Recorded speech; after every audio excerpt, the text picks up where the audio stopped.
the Easter festival, just like the Christmas festival, it existed even prior to Jesus Christ. But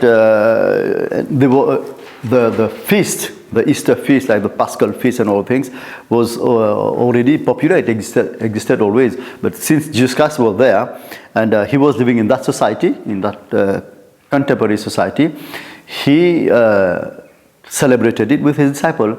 And since he knew that was his last night, so masters and disciples are a very intimate and profound relationship. And when you are seated on the table eating, even with common people, there's a sort of bonding. It's something very intimate. Now imagine the intimacy between a master and the disciple. The master is here, and he knows that is his last night before going to the cross. So I think that Easter should be a profound day of meditation, just like Christmas, because on that day, a master, somebody who has enlightened, somebody who has attained the kingdom of heaven, the inner kingdom, goes to the cross out of love for his disciple. Now, why Jesus Christ went to the cross? Now, many people say, why they follow Jesus Christ? Because Jesus Christ was the only master that went to the cross. But let me tell people that all the masters who teaches spirituality, who after the enlightenment come down to a lower level of consciousness, goes to the cross. Though not in the literal sense, because when a master teaches a disciple, he partakes of his sin, of his karma, we call it in the East. And when he partakes of his karma, he suffers. It could be emotionally, morally, and even physically. You don't see the nail in the literal sense. You don't see the actual cross.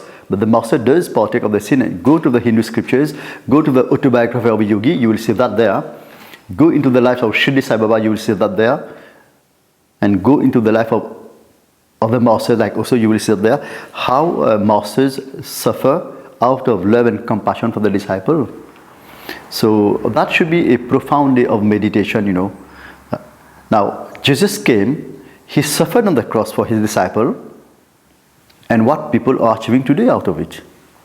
His disciple, they achieved something.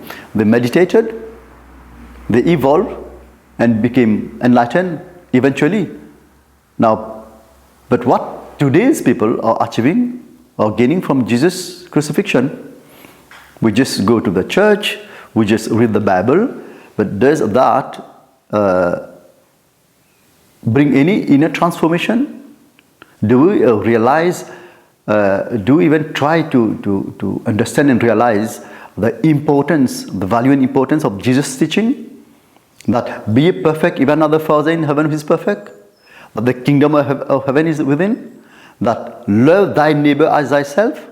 So many things, and those things can't happen without going to the cross. Not only Jesus went to the cross, all the spiritual people who have been enlightened prior to him, and those who want to become enlightened, those who want to experience Christ consciousness, have to go to the cross. But remember, he said, those who want to follow me, renounce yourself, take your cross, then you follow me. Why take your cross? To be nailed on it, but not in the literal sense. He meant take all your problems, take all your weaknesses, take all your human nature,